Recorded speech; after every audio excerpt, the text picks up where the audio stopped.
สบายดีทุกคนวันนี้เราก็สิไปฝากเครื่องเนาะตอนนี้เราอยู่ที่เรือนผู้ค้าเราบอกต่อวันนี้ก็มีออเดอร์จักออเดอร์วะใช่สองออเดอร์เนาะไม่แล้วตีกลับมา7 อันโอ้ทอเด้แบบนี้เนาะ มื้อนี้ได้2เลยแต่ว่าตีกลับมา7 อันไปเอามื้อเช้านี่โดดเท่านะปิ๊กกว่านี้นะบ่เป็นหยังนั่งเลยเจ้าพานั่งได้ไปสุดยอดเลยสู้ชีวิตแห่งฝนตกกันทุกวันฝากทุกคนติดตามมาเด้อแล้วก็ฝากกดไลค์กดแชร์เนาะอ้าวฝนตกแห้งแท้บ่ได้ตีแบบนี้เอ๊ะไปบ่ได้ฝนตตกดนี่บ่ได้ฝนตกแบบนี้ค่อยขึ้นก่อนแม่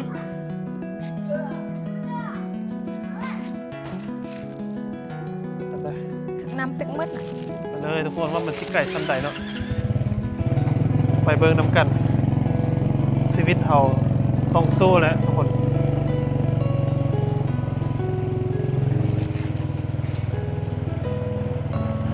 ไปส่งเครื่องเด้อทุกคน3 ออเดอร์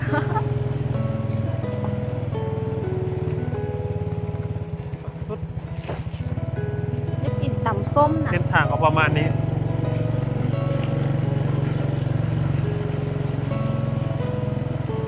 ไก่พอสมควรประมาณ1.5 กิโลนี่แหละไปฟักครึ่ง2 กิโลเพราะว่าที่2 กิโล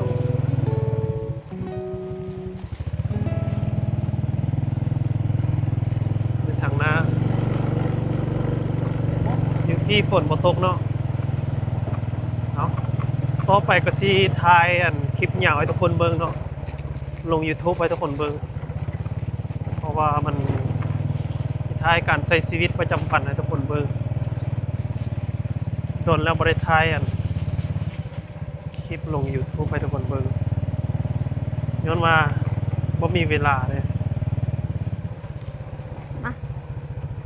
แต่ก็บ่เคยทดลองแบบถ่ายแบบเป็นประจำนะอยากถ่ายเป็นประจำให้ทุกคนเบิ่งเนาะฝากติดตามไปเด้อทุกคน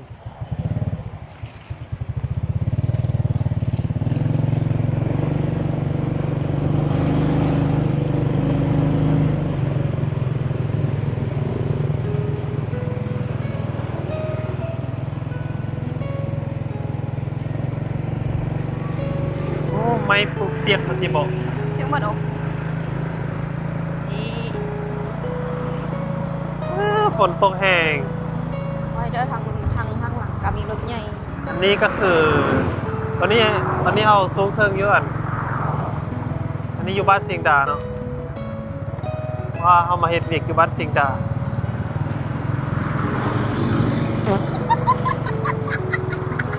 ใครได้ฝนบ่ตกแห้งเนาะมื้อนี้อากาศดีอยู่นะมื้อนี้แต่ว่าฝนตกเนาะเสียดายสุดบ่ดีละอากาศเป็นอันนี้อย่าเข้าข้ามได้รถอันนี้ก็วัดอนุสิตเป็นที่เรียบร้อยแล้วทุกคนอนุสิตเขาก็ประมาณนี้เลย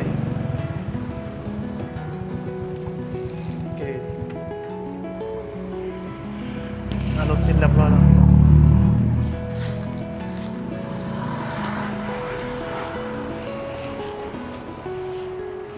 เสียงดัง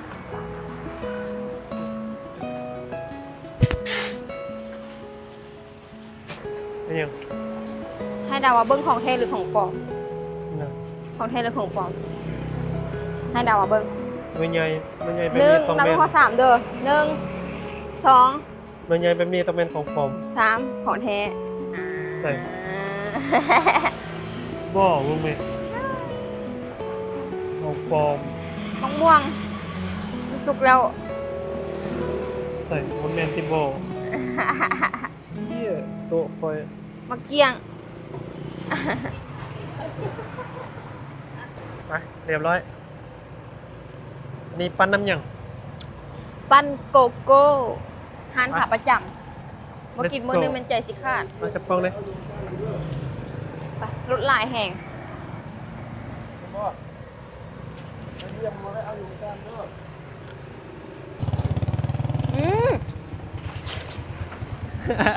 บ่ท่า กันนะ อ้าว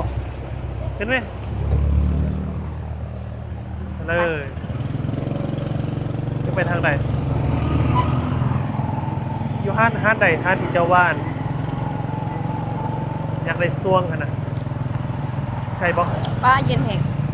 ไก่บ่ เย็น อันนั้นไก่บ่อยู่แถวนี้บ่ โอ้โหขี่ไปเบิ่งรถฝนตกแน่ ที่ หืม คุณให้สันกินหน่อย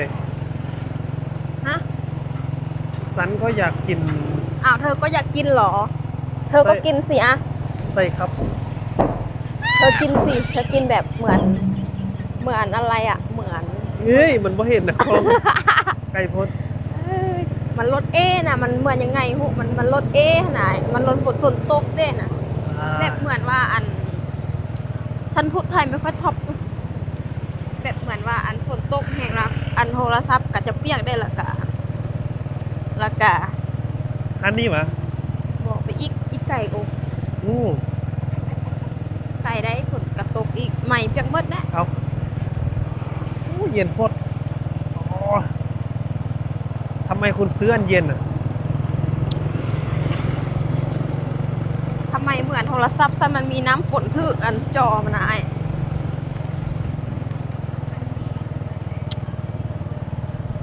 โอ้บ่ไหวแล้วมันเย็นโพดเย็นฮอดสมองพุ่นน่ะอะไรที่ แซบไล่จังได้ เย็นฮอดสมองไปแล้วโอ้ตายแล้ว เอาข้ามทางนั้นได้เนาะเขาซอย เอาเขาใส่ทางไหนโอ้ ยังได้ทาง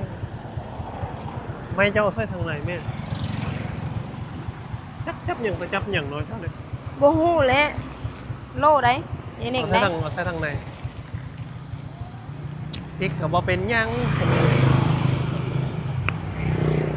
ข้านไปนะฝนตกน่ะ เสื้อโปโลยันงามเนาะไอ้เข้าไปเบิ่งปะ เสื้อโปโล นี่งามแหงนี่ไปเบิ่งปะไอ้เข้าไปเบิ่งปะข้าชิลงก่อนเข้าไปเบิ่ง บอดใส่ซ้ำ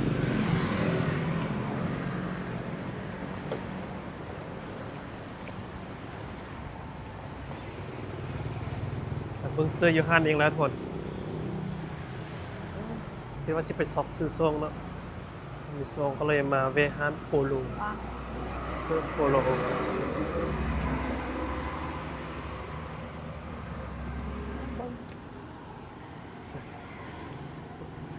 รุ่นน้อยก็มีวันลูกยิงแบบซ้ำเฮาสวยดีเด้อจะเป็นใส่เอ็น บ่ได้หาหยัง คือจอดแนวนั้นรถโอ้วยันเขาลักหนอ แป๊บเดียวซื่อ แป๊บเดียวแล้วบ่หัน ๆนี่แป๊บเดียวคิดว่าสิยูโรทาเจ้า เขาบ่จับเราได้โทรศัพท์ เอ้าแป๊บไหม มันคานจับแล้วนะ โอ้ฉันเขาจับเองก็ได้ พยานเขามาดึงเอาไปแนวนี้นะคนโจรหลายได้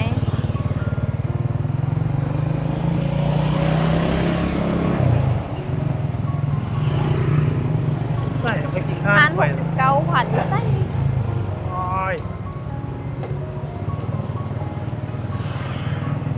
ซาซิโลมย้อนอันมีศพน้ำหน้าเราก็จะลมค่อยกระลมนำแล้วบ่นั้นนะ เจ็บบัดนี้ ค่อยสิเบื้องฮานน่ะจะสิเบื้องกองสิไม่ได้ให้มีอันขาตั้งกล้องซะหน่อยเนาะ เพราะว่ามันไปเลยตาตั้งกล้องใส่ นี่บ่แม่นเนาะ ฮานะตะลิ้นเนาะบอกตรงๆไม่มีเธอแล้วบ่มีเธอ เที่ยวไซส์อัน ฮะ ที่ใส่อัน โอ้โหเด้ ใครบอกเที่ยวได้เที่ยวโคอ่ะ แถวนั้นแหละ กลับบอก บ่หันฮอดดอกอีแถวถึงนี่แหละค่อยเห็นอยู่ลองไปเบิ่ง ไอ้โคตร อันนี้ใน69,000 นี่ปะ นี่วะ อันนี้แหละ ไหนนี่มา อันนี้แหละเอาเบิ่งว่า มีแต่เสื้อผู้หญิงเว้ย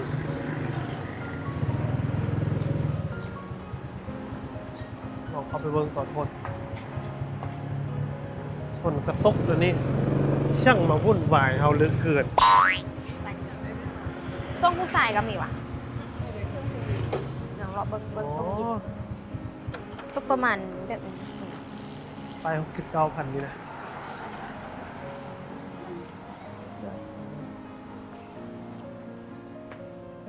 พื้นเท่าใด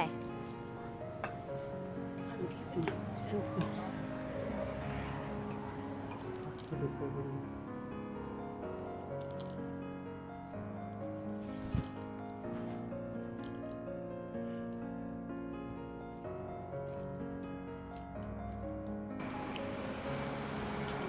ดึง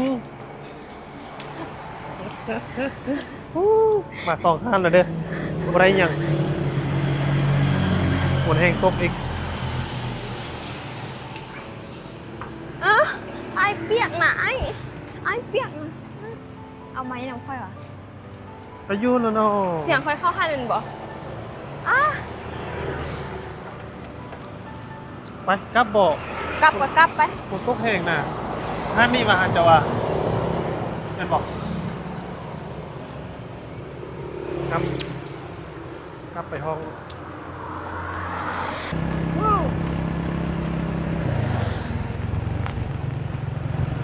ฝนตกแห้งฝนตกขอพยานนะ โทรศัพท์คุยมันผมเป็นโทรศัพท์ตัวเองเนาะ ตกธรรมดาซื่อๆบ่ได้ต ก็ ก ธร แห้ง รมดาแล้วบอกนี่ก็ธรรมดาแล้วค่อยวะสิไปซอกซื้อเครื่องนุ่งอยุ่ใส่วะซอกยากเนาะเขาตัวน้อยนะใส่เอสก็ยังนุ่งบ่ได้นะนุ่งใหญ่โพด เงินเดือนน้องค่อยไปแคมป์ของอ่ะ ไปซื้อยี่เข็มของเนาะยี่เข็มของซ้ำสิเลือกสู เดี๋ยวเครื่องค่อนข้างเพลงนิดนึง แต่ว่ายี่นี่ลองได้นะยี่วันอื่นลองบ่ได้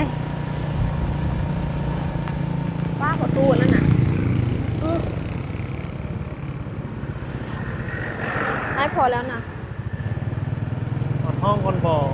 ยังประจบ ว่าหอนห้องคุณหรอ ว่าทุกคน ตลาดเมืองน้อยเสียงด่า เอาใส่ชีวิตในเมืองก็แบบนี้แหละทุกคน เนาะอันเดอร์ก็ได้ซื้อก่อแพงบ่แพงอันเดอร์ก็ได้รถ มาอยู่ในเวียง รถกระหล่ายอีก มาในเวียง เบิ่งไม่อายเบิ่งไม่รถนะ มาในเวียง3 ปีแล้ว 3 ปีว่าซั่น เอ๊ะสิได้3 ปีแล้ว ได้3 ปีแล้ว ยังบ่มีอหย่างเลย มีแต่หมอย มีภายในสู้ชีวิตในนครหลวงโอ้ว่าจะกี่ปียังสิมีเงินมีคำของเขาเนาะ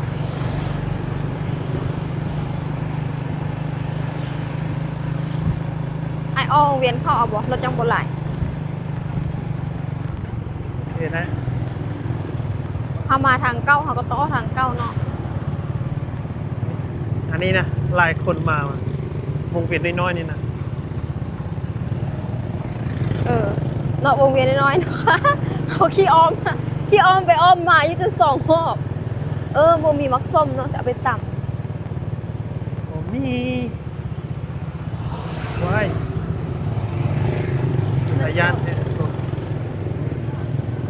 รอบนี้แล้วจะว่ามีคน โชว์ เขาไปใส่ ไอ้บอยว่ายุเราไผออกไปใส่กระไปเนาะโอ้ยเมื่อกี้ก็เห็นพนักงาน เห็น เห็นพนักงาน2 คนเมื่อกี้นี่เห็นวันกับตู้ นี่นะตอนไอ้เพื่อนออกไปนอกได้เวลา ได้โอกาสมันได้เวลา สวยโอกาสจะกินต่ำส้มๆเผ็ดๆเผ็ดจัง เจ้าเต้งกินอันเฮ็ดคลิปบ่ไปกินอยู่เทียงนาเนาะ เชียงนาใส่ เทียงนาอันนั้นบ่เอาไปถ่ายคลิปเด้ นั่งกินในฝนตก จะน้อยคนเอิ้นก็ไปถ่ายคลิปยาวแล้วก็ถ่ายคลิปสั้นโพสต์ คันฝนเอื้อนเขาก็ไปเขาเอาอหย่างไปต่ำเนาะเอาแบบ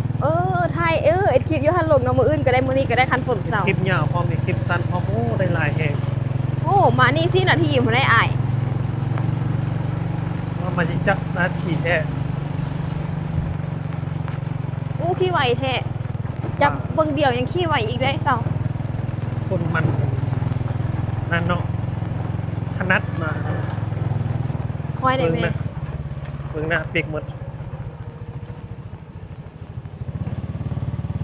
มาเขาจะจับบัดนี้ FC ได้โอ้ขอบใจเด้อวง FC ฝนตกในบ่มีผู้ใดออกมานอกคันออกไปนอกมีคนฮู้จักหลายเลยมีคนฮู้จักหลายเลยคันออกไปนอกฮอดแล้วเย้ฝนเซาแล้วเอ้าหยังบ่เซาโอ้ค่อยเปียกเบิดน่ะหน้าผังหมดแต่ว่าก็ยังมีกันแดดใส่ได้เมื่อกี้มีคนสั่งกันแดดได้เมื่อกี้นี้ เราจะกล้อง เอา2 ป้าเพื่อนแห้งมาทุกคน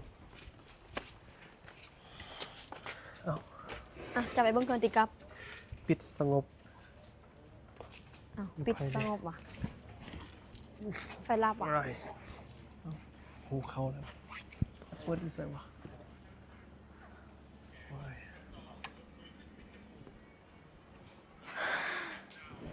ทุกคนมาแล้ว ซอกซื้อมักตองบ่มีไว้มักตัง เปียกมืดเอาทุกคนนี่เครื่องตีกลับ แต่ละมือแต่ละเว้นเนาะ กินเฟิร์มนี้เขาเปียก ไปฝาก1 ออเดอร์ แต่ว่า ข้าวเปียกมันส้ม เครื่องตีกลับมา กินเฟิร์ เป็น5 ออเดอร์แบบนี้ก็โทษได้ เน่มีลม นี่ส เอา บู่ น้ำอันนั้นใส่แห้งแซ่บ ขายสบู่ยัง เบิกมา สบู่ยัง3 แก๊สทุกคน มามึงเอาหน่อยเอาที่2 อัน ได้ได้จากออเดอร์มานี้มาได้เลย